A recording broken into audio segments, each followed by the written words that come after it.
Well, is the housing market doomed in 2025? That's what we're going to talk about today, because there are many areas of the United States where inventory levels, active inventory, is surging compared to pre-pandemic levels.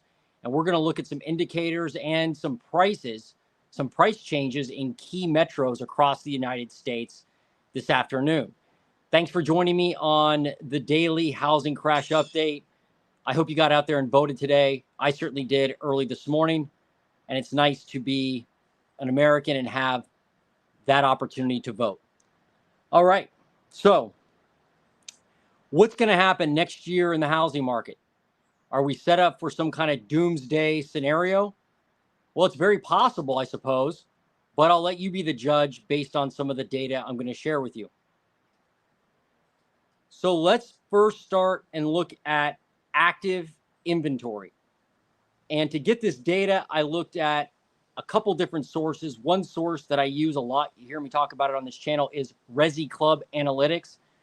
Lance Lambert out of Cincinnati, Ohio, does a great job curating data from Zillow, Realtor.com, and other sources to put together amazing analysis on the housing market. If you haven't checked him out and his information, do so, please, because his link is in the description below. Anyway, a lot of its information is free. He does have a paid service that's well worth it, but a lot of it is free. So take advantage of that. All right. So how do we predict where home prices are going to travel over the next 12 months? How are we going to figure that out? Well, one way we can figure it out is by looking at active inventory and the changes of active inventory. And so if you go back to 2019, pre-pandemic 2019, and look at inventory, and then flash forward to today, you can kind of get a picture as to where inventory has gone over the last, 4 or 5 years. So back in 2019, active inventory of homes for sale, we actually had, right now we have 21% less active inventory than we did in 2019. That's right, 21% less active inventory. So despite all the inventory growth we have seen over the last couple years, we're still way below pre-pandemic levels. Now, prices, what have they done? Prices have gone up since pre-pandemic 48%. 48%, according to Zillow Home Price Index. That's for the United States. But again, there are areas that are changing, and they're changing fast. So I took a look at where inventory, if I look at the top metros across the United States, where has active inventory actually gone up compared to pre-pandemic? Where are we if you think about active inventory compared to 2019? Where are the locations that are seeing more active inventory? Well, here they are. So what I'm going to do is give you the growth of active inventory, active listings, and then I'm going to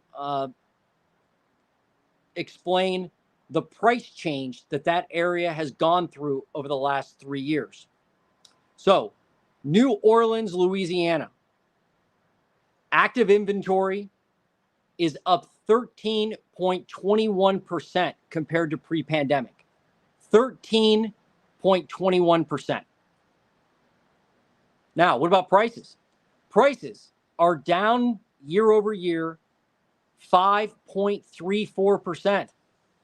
So year over year, prices in New Orleans have gone down 5%. Remember, nationally, we're actually up 48% in the last 4 years, but New Orleans down year over year 5.34%. If you go back 2 years and look since 2022, we're down 13% in New Orleans. And since 2021, down 8%. So New Orleans is definitely falling in terms of home prices. There's no doubt about it. Definitely falling. Next, Austin, Texas. Active inventory up 40% since pre-pandemic. 40%. Remember, the country right now, the nation, down. We're down 21% compared to pre-pandemic. Austin, up 40% compared to pre-pandemic. 1 year price change in the median or in the value of homes, down 4.57%. So Austin's down. Price versus 2022, down 17%.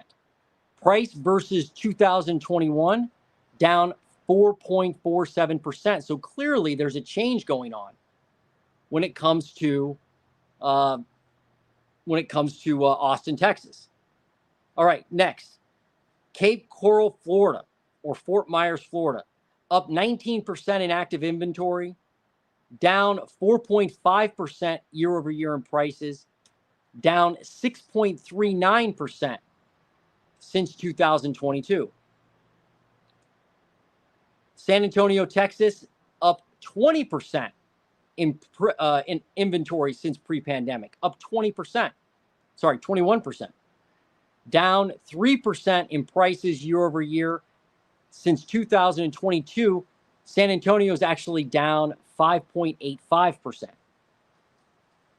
All right, Palm Bay, Florida, that's next on the list. 32% increase year over year in, 32% increase since pre-pandemic in inventory, down 0.59% in prices, barely at all, but it is down year over year, down 1.78% since 2022. Daytona Beach, Florida, up 19% in inventory since pre-pandemic, down 0.26% in prices. And then I've got Dallas, that's last on the list here. That's up 5.98% in inventory since pre-pandemic, down 0.03% in prices. So prices there are barely down, basically flat, but they're not up. So that list to me shows, hey, where are prices headed maybe?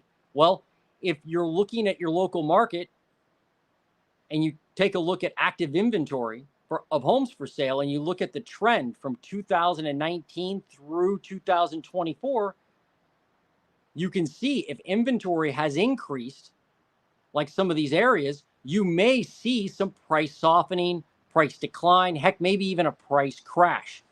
Now, there are a few areas that are kind of on the bubble. I call them on the bubble. So these areas have more active inventory than 2019. They're all up year over year in prices. But if you look at 2 years ago, 2022 versus now, they're down in prices. So Phoenix, San Francisco, Spokane, Washington, Colorado Springs, Colorado, Salt Lake City, Utah, Denver, Ogden, Utah, Jacksonville, Florida, Nashville, Tennessee, Tampa, Florida, Tucson, Arizona, and Memphis, Tennessee. All these cities are down, are up since 2019 with active inventory. And they are all of them are down versus 2022 when it comes to prices, according to Zillow Value Index. So clearly there's a trend there. I mean, it's clear as day, right? So what does this really mean for you and me? You know, if you're a savvy home buyer, hopefully you're gaining some knowledge by watching my channel and interacting. But if you are out there thinking about buying a home, investing, whatever, and you're thinking, hey, I wonder what's going to happen with the housing market. Is it going to crash where I live? Is it going to crash here, crash there, crash everywhere? Well, take a look at active inventory and analyze it and track it. Now, you can do this in one of several ways. One, you can simply jump on Zillow. You can easily jump on Zillow in your local market, in most markets, and look at active inventory and write down the number of how many homes are available to buy right now today. Then look at active inventory next month. Has it gone up? Has it gone down? And continually track that. And if you do it for 90, 120, 180 days, you'll start to see a trend. You'll start to see a trend. Is inventory rising or falling? The other thing you can do is get with a realtor. So you can get with a realtor like me, have them send you data. The good thing about a realtor is they can send you data, historical data on a market. and go, all right, what did inventory do last September and the September before that and the September before that? Now, what's it doing? And then track it yourself, or continue to get updates from your realtor friend and figure out, hey, is inventory rising or falling? And be specific. If you're doing it with Zillow or even a realtor, be specific and target the area, the subdivision. Not only that, but target the price point and the asset too. If you just want duplexes, track those. If you just want single family houses, track those. Don't bother tracking $1 million homes if you're not buying $1 million homes. So track your price point and the asset class that you want to buy. That's what you want to pay attention to. I also put down that you could use ResiClub analytics, right? You can use ResiClub from a 30,000 foot view and figure out from a county level, from a zip code level, because they do use, ResiClub uses Zillow information, but they make it easy to pull it. So you can jump into ResiClub and kind of get a 30,000 foot view of your area to find out what's happening with inventory, because that's the key, folks. That is the key. Active listings are the key to where prices may run, because if demand stays low or stays constant, but active inventory increases, you're going to see price decline probably. Conversely, if active inventory falls and continues to be suppressed and demand is staying the same, or heaven forbid going up, you're probably going to see prices climb. So it's really not that difficult to anticipate somewhat of a price change. Now, this is all theoretical, right? In other words, it's not an exact science. However, it does give you something to track and a trend to watch versus just listening to people say, hey, the housing market's crashing. The housing market's not crashing. Now's the time to buy. Got to buy now. Got to buy now. I don't know. That's up to you to decide. You got to do your homework. You got to track the info in your local market. All right. Now, I did make a video on how to use Zillow to track some of this data. And I'm going to do that cheesy thing right now where I point up right here where I'll put in the end screen. But check out that video on Zillow. Hopefully it helps you out. If you have any questions, put them in the comments below. Or shoot me an email anytime. Get out there and vote. We'll see you tomorrow on the next housing crash update. I'm out.